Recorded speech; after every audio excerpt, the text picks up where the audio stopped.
Hello everyone, good evening. Radhe Radhe. कैसे हैं आप सब? आई होप आप लोग बहुत ही अच्छे होंगे। आप लोगों की ब्लेसिंग से मैं भी बहुत ही अच्छी हूँ। तो यहाँ पे मैं कर रही हूँ रात के डिनर की तैयारी और ये मैं बना रही हूँ सांबर। तो सांबर में मैंने अरहर की दाल, गाजर, बीन्स, टमाटर, जो भी वेजीज अवेलेबल है आपके घर पे वो आप डाल के इसे बॉईल कर लें, नमक हल्दी डालकर, और बाद में इसे अच्छे से फ्राई करेंगे, इसे तड़का देंगे। तो जब तक ये धीमी धीमी आंच पर पकेगी हम दूसरी तरफ अपना दूसरा काम कर लेते हैं। तो यहाँ पे मैंने चने की दाल को दिन में ही सोक करने के लिए रख दिया था, पानी में भिगो दिया था। तो ये 3-4 घंटे ऑलमोस्ट भीग ही गए हैं।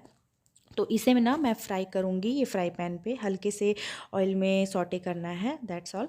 ज़्यादा कुछ नहीं करना है। तो हल्का सा मैं यहाँ पे रिफाइंड ऑयल ऐड करूँगी। आप चाहें तो मस्टर्ड ऑयल भी कर सकते हैं, बट रिफाइंड ऑयल सही रहता है टेस्ट के अकॉर्डिंग। तो यहाँ पे मैंने डाल दिया है चने की दाल को फ्राई पैन में। और मुझे जितनी बनानी थी ना, तो वो सोख होने के बाद वो बहुत ज़्यादा बढ़ गई थी। तो मैंने सभी दाल के नहीं बनाए, जितना मुझे लगा ज़रूरत है, क्योंकि ये पिसने के बाद और इसमें पानी ऐड होने के बाद ये बहुत ज़्यादा बढ़ जाएगा। तो हमारे 2 लोगों के अकॉर्डिंग बहुत ज़्यादा हो जाएगा, इसलिए मैंने पूरे दाल की नहीं बनाई। और उसके बाद मैंने हल्का सा रोस्ट करने के बाद मैंने इसमें डाल दिया है लहसुन, अदरक, प्याज और मिर्च। उसे भी हम हल्का सा सॉटे कर लेंगे ताकि उसका सारा कच्चापन का जो भी स्मेल होता है वो निकल जाए। और अच्छे से हम इसे भून लेंगे हल्की आंच पे ही, बहुत ज़्यादा मीडियम आंच पे, ना बहुत ज़्यादा कम ना बहुत ज़्यादा तेज़। और उसे हम ठंडा होने के लिए रख देंगे। तो ये मेरा सॉटे हो गया है दाल। तो अब मैं इसे मिक्सर जार में कर रही हूँ ट्रांसफ़र। और जब तक वो मैं सॉटे कर रही थी तब तक मैंने यहाँ पे वेजिटेबल्स को भी देखो प्लेट में चॉप करके रख लिया है। तो वेजिटेबल्स में मेरे पास गाजर और बीन्स ही अवेलेबल थे। तो यहाँ पे मैंने चॉपर में से चॉप कर लिया है, बहुत बारीक तरीके से चॉपर में चॉप हो जाता है। और मिक्सर जार में मैं यहाँ पे ऐड कर रही हूँ टेस्ट के अकॉर्डिंग नमक। उसके बाद यहाँ पे मैंने चढ़ा दी है कढ़ाई, और मिक्सर जार में उसे डालकर मैंने फ्राई पैन को खाली कर दिया है। जब तक वो थोड़ा ठंडा होता रहेगा उसके बाद मैं उसे ग्राइंड करूँगी। तो कढ़ाई में मैंने यहाँ पे अब मैं यहाँ तैयारी कर रही हूँ आलू का मसाला बनाने की। तो आलू भी मैंने दिन में बॉईल करके उसे फ्रिज में रख दिया था ताकि उसका जो मॉइस्चर है वो पूरी तरीके से निकल जाए, नहीं तो आलू फिर पानी छोड़ती है। तो फ्रिज में रखने के बाद उसका सारा मॉइस्चर निकल जाता है। यहाँ पे मेरी कढ़ाई हो गई है गर्म, तो फटाफट मैंने प्याज को भी कट कर लिया है। और मैंने सोचा था कि चॉपर में ही कर लेती वो भी, लेकिन फिर चॉपर मैंने धोकर रख दिया था, तो इसलिए मैंने सोचा कि चलो हाथों से ही कट कर लिया था। तो एक बड़ा सा प्याज लेकर आपको अच्छे तरीके से चॉप कर लेना है। और आलू का मसाला आप चाहें तो मस्टर्ड ऑयल में भी बना सकते हैं या रिफाइंड ऑयल में भी बना सकते हैं। तो मैंने मस्टर्ड ऑयल में ही बनाया है। अब मैं यहाँ पे तड़का देने के लिए मैं इसमें ऐड करूँगी राई और प्याज ऐड करूँगी। कड़ी का पत्ता तो मतलब कंपलसरी ही है साउथ इंडियन डिशेज़ में, उसे आप बिल्कुल भी स्किप नहीं कर सकते। तो करी पत्ता मैं थोड़ी देर बाद डालूँगी, क्योंकि ना वो बहुत छिटकती है। देखो अभी मैंने यहाँ पे ऐड किया, तो 5 से 6 करी पत्ता आपको ऐड करना है। और आलू का मसाला में कोई बहुत ज़्यादा वो नहीं जाता है, वो कोई बहुत ज़्यादा हैवी मसाला नहीं जाता है। और यहाँ पे जो मैंने दाल को सोख करके रखा हुआ था ना, आलू के मसाले में मैंने अलग से दाल, उड़द दाल और चने की दाल को सोख करके रखा हुआ था, उसे भी मैंने डाल दिया है प्याज के साथ ही। तो बिल्कुल अंधेरा अंधेरा सा आ रहा था, अब मैंने फ्लैश ऑन कर लिया तो अब देखो सही दिख रहा होगा। और यहाँ पे मैंने 2-3 हरी मिर्च काट ली हैं, क्योंकि आलू की क्वांटिटी भी ज़्यादा थी। देखो 7-8 आलू मैंने बॉईल किए हुए थे। तो जब तक मेरे प्याज और दाल वगैरह जो भून रहे हैं तब तक मैं यहाँ पे आलू को छील लूँगी। और दूसरी तरफ मेरा सांभर चढ़ा ही हुआ है, क्योंकि उधर की फ्लेम ना बहुत लो है और वो धीरे धीरे बनती है। तो इसीलिए मैंने उस साइड कर दिया कि वो अपना धीरे धीरे बनती रहेगी। इधर का मैं, और जो हाई फ्लेम वाला काम है मैं इस साइड कर लूँगी। तो फटाफट मेरा ये सब करने के बाद जब तक मेरा आलू भी यहाँ पे छील लूँगी फटाफट। और हाथ तो इतने बार धोने पड़ते हैं ना कि मैं क्या ही बोलूँ। तो यहाँ देखो अब जो वेजीज़ हैं मैंने चॉप करके रखे थे वो भी मैंने यहाँ पे ऐड कर दिया है, क्योंकि प्याज को हल्का सा ट्रांसलूसेंट करना है, कोई बहुत ज़्यादा नहीं पकाना है। और वेजीज डालने के बाद इसे हम थोड़ा ढककर पकाएंगे, क्योंकि गाजर और बीन्स को थोड़ा सा पकने में टाइम लगता है, और इसीलिए बस उसे एक बिल्कुल लो फ्लेम पे ही पकाएंगे। और यहाँ पे मैंने थोड़ा सा अदरक क्रश करके डाल दिया है। इसमें कोई हैवी मसाला नहीं जाता है, ना आपको लहसुन वगैरह करने की कुछ भी ज़रूरत है। बस आप हल्का सा अदरक क्रश करके डालो और जो सूखे मसाले जो होते हैं थोड़े थोड़े से, जैसे कि लाल मिर्च पाउडर, यहाँ पे मैंने डाला धनिया पाउडर, यहाँ पे हल्दी पाउडर और थोड़ा सा किचन किंग मसाला, जो सभी सब्जियों के लिए ऑलराउंडर है। तो बस इसे हल्का सा भूनने के बाद हम यहाँ पे इसे सॉटे करके रखेंगे। उसके बाद जो भी हमारे जितने आलू हैं, देखो यहाँ पे छिल चुके हैं सारे, और इसे हम हाथों से फोड़ कर डाल देंगे। तो शायद मैंने सभी आलूओं को नहीं डाला था, 2 आलू मैंने रख दिए थे, और एक्स्ट्रा हो जाते हैं तो चलो नेक्स्ट डे भी काम आ ही जाता है। तो यहाँ पे मुझे जितना लगा कि इतने में हो जाएगा, क्योंकि फिलिंग डोसा में जब स्टफिंग जाती है तो आलू थोड़ी अच्छी खासी क्वांटिटी में जाती है, इसीलिए मैंने जितना मुझे लगा कि इतने में हो जाएगा तो फिर मैंने डाल दिया। और यहाँ पे अब मैं टेस्ट के अकॉर्डिंग नमक ऐड कर रही हूँ। नमक ऐड करने के बाद इसे हम अब थोड़ी देर भूनेंगे।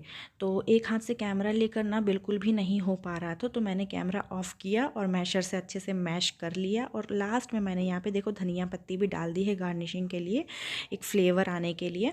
और कितना सुंदर, कितना खूबसूरत लग रहा है आलू का मसाला। इसे चाहे तो आप आलू का पराठा बना लो, ब्रेड सैंडविच बना लो, कुछ भी बना लो, लेकिन ना ये डोसा के लिए स्पेशली यही रेसिपी है, क्योंकि ये बिल्कुल साउथ इंडियन तरीके से है। और यहाँ पे जब तक मेरा आलू का मसाला रेडी हो रहा था तब तक मैंने चटनी को भी पीस लिया, चटनी ग्राइंड करके एक बाउल में ट्रांसफ़र कर लिया। और यहाँ पे अब चटनी को बारी है तड़का देने की। तो तड़का मैं दे रही हूँ वही रिफाइंड ऑयल से, और उसमें मैंने डाला है कच्चा उड़द का दाल बिना सोक किए हुए, सूखी मिर्च, राई और करी पत्ता।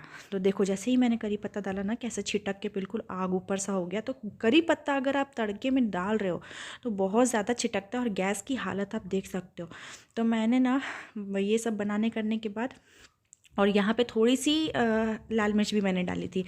तो ये सब बनाने से किचन इतना फैलता है ना कि मैं क्या ही बोलूँ। मेरे हस्बैंड भी आ गए थे ड्यूटी से घर, तो फिर मुझे बिल्कुल भी टाइम नहीं मिला कि मैं सांभर का भी शूट करूं। तो यहाँ पे मैं आपको दिखा रही हूँ कि मेरी चटनी हो गई रेडी। डोसा का बैटर की कंसिस्टेंसी बिल्कुल परफेक्ट है, बिल्कुल परफेक्ट, ना उसमें पानी ऐड करने की ज़रूरत है ना कुछ। यहाँ देखो सांभर भी मैंने रेडी कर लिया है, क्योंकि उनके आने के बाद ना फिर उनको चाय नाश्ता दो, फिर सब कुछ करो, फिर इधर खाना भी इधर मैं कर रही हूँ, फिर मैं कैमरा उठाऊँ, तो बिल्कुल भी नहीं हो पाता है, और एक हाथ से कैमरा लेके बहुत मुश्किल हो जाती है। तो मैंने बोला कि जब खाना होगा तभी मैं डोसा गरम गरम बनाऊंगी। तो अभी शायद रात के 10 बज गए थे, और ये सब मैंने शाम में ही रेडी करके रख लिया था, 7-8 बजे के करीबन, 8 साढ़े 8 बजे गए थे ये सब रेडी करते करते। डोसा मैं बना रही हूँ अभी रात के 10 बजे, क्योंकि डिनर का टाइम हो ही गया था, और बिग बॉस देखते देखते हम लोग रात का डिनर करते हैं डेली। तो अब मैंने ये डोसा वाला तवा निकाल लिया है। इसमें हल्का सा पानी छिड़क के उसे और ऑयल डाल के हल्का सा उसे पोंछ लिया कपड़े से। और डोसा का जो बैटर है इसमें मैंने थोड़ा सा और पानी मुझे लग रहा था कि नीड है, क्योंकि ये अच्छे तरीके से फैल नहीं रहा था, और पहला जो रहता है ना वो थोड़ा गड़बड़ होने का चांस रहता है। तो इसीलिए मैं बहुत धीरे हल्के हल्के हाथों से कर रही थी। और यहाँ पे देखो जब नीचे से हल्का सा गोल्डन ब्राउन होने लग गया, तो फिर अब मैं यहाँ पे ऐड करूँगी मसालों को, और जो मैंने आलू की स्टफिंग बना के रखी थी, तो अच्छे तरीके से मैं उसे स्प्रेड कर दूँगी। और यहाँ पे ना मैंने सैलेड काट के रखा था, गाजर, बीट और खीरे का।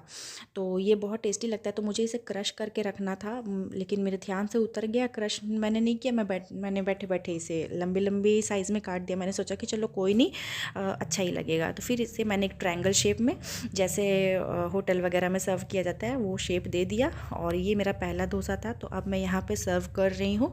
तो सांभर मैं यहाँ पे निकाल ले रही हूँ एक बाउल में, और चटनी भी मैं निकाल लूँगी एक बाउल में। और सांभर की रेसिपी मैं आपको किसी दिन दूसरे व्लॉग में शेयर करूँगी पक्का से, क्योंकि मैंने पता ये लेकर 2 बार डोसा की रेसिपी शूट की, बहुत मुश्किल हो जाता है, और फिर भी मैं सांभर का शूट नहीं कर पाई। तो ये मैंने एक चटनी भी निकाल ली है। और यहाँ पे थी मेरी धनिया पत्ती की भी चटनी। तो ये धनिया पत्ती की चटनी मैंने अभी नहीं बनाई थी, ये दोपहर की थी, लेकिन अच्छी लगती है डोसे के साथ, बहुत खट्टी खट्टी सी। और देखो टमाटर भी इसमें आ रहे हैं। तो फिर इन सारे चीज़ों को मैं निकाल लूँगी, और ये मैं लेकर जा रही हूँ मेरे हस्बैंड को देने के लिए। और जब तक मैं यहाँ पे तवा खाली नहीं रखूँगी, तवा पे देखो मैंने वहाँ पे रख दिया है और दूसरा बनने के लिए। जब तक वो बनता रहेगा तब तक हम लोग ये खा लेंगे।